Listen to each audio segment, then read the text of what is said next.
Mark, I'd like to agree that C-level doesn't seem appropriate, at least in full disclosure. I guess I'm manager of the Knowledge Management Office for the technology organization, so research, design, and engineering at Goodyear, not all of Goodyear. So my CEO is actually the CTO, right, in Stan's example.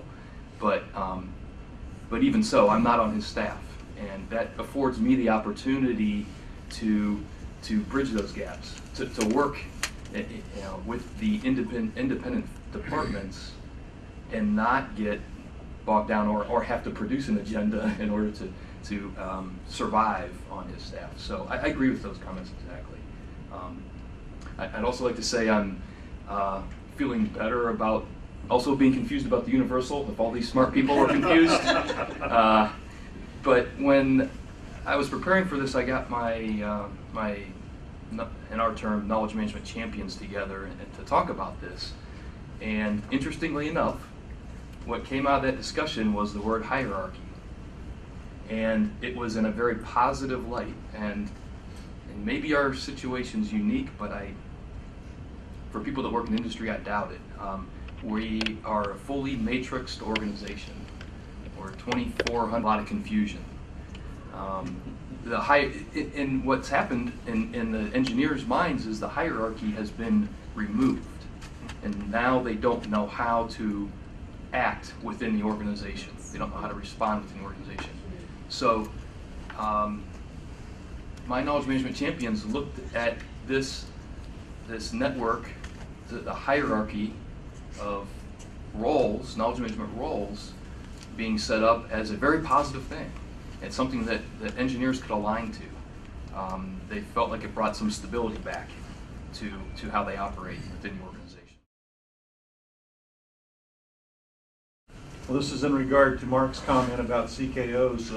I've lived with them for like 15 years, and I see the transformation of CKOs taking place in the marketplace today, where I think they're rapidly working their way out of a job, and there's going to be a major CKO void in leadership there within the organization. So what you were saying, Dean, is that people do need hierarchy, they do need structure in order to go there. And at that structured level, you do need somebody to sell upstream to your executive committee to get the funding, to get to capture the vision, to be the strategist, to create a structure and a vision where you can transform an organization, but not just for the sake of knowledge management, but for the sake of what will knowledge management do for that corporate level of executives to say, I'm aligning knowledge management in our organization with the structure and the direction, the business direction, and the goals and objectives to help transform all the processes, policy, people, technology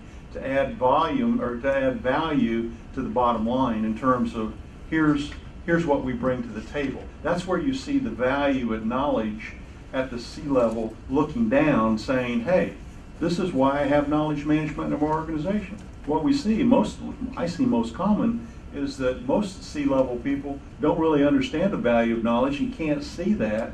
Therefore, it's ambiguous to them. They don't understand it. They don't want to put the money into it.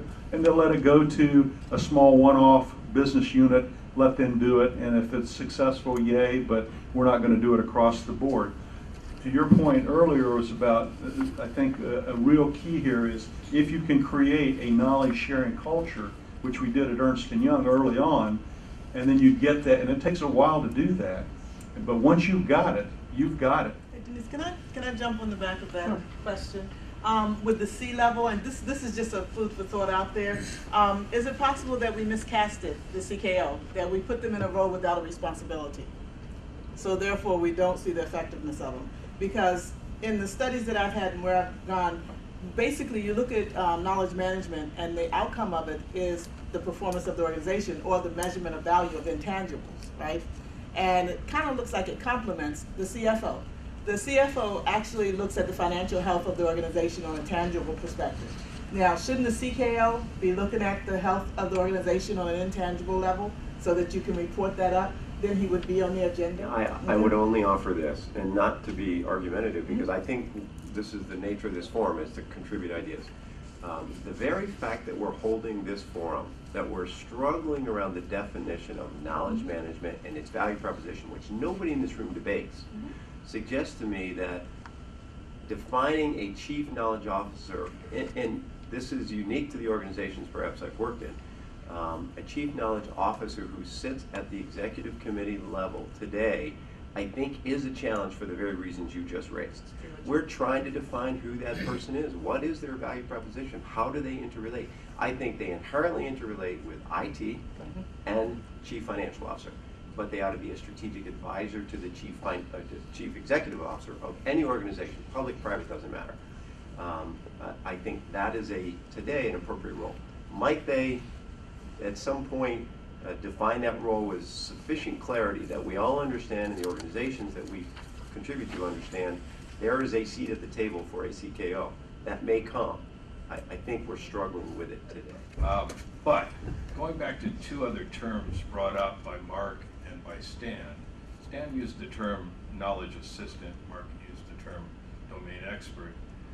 If in the topology we're trying to create, if I could suggest for Mark's term of a domain expert, because you used the word domain with people who aren't in our field and their eyes glaze over a little bit, maybe a knowledge mentor, and then the role of a knowledge assistant.